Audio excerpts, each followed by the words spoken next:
this is Tonja with River Rain Creative Arts, and today I'm going to show you the first part of how to create your own worship flags. It's really easy, and I have a few materials laid out, and we have abundant joy.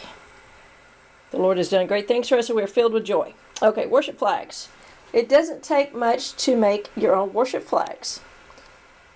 I have laid out some dowel rods.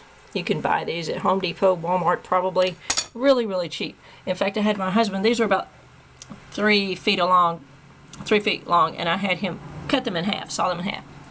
So that's one size. That would be a good size for this flag right here that we're going to make.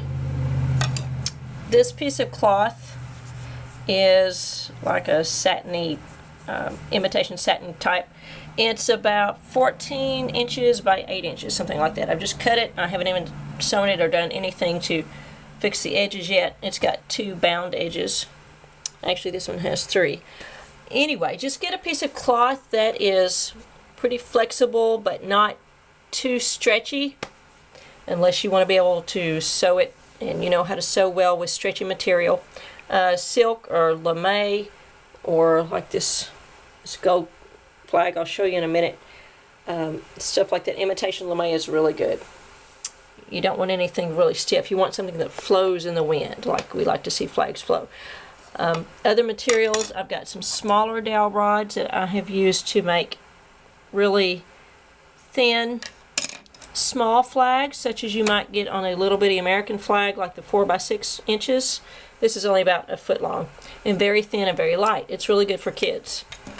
Another thing I did was be innovative and recycle rods that would break at the top from the blinds on the window. I've got some clear ones and I've got some white ones, and I thought, let's recycle here. So these are like, oh, they're about 6 inches, 7 inches long, because I had my husband also chop them in half. And these will be really good for small flags for kids, especially. Now you can see a dowel rod like this would be way too small for this size flag that we're going to make. So you want something like this on a flag.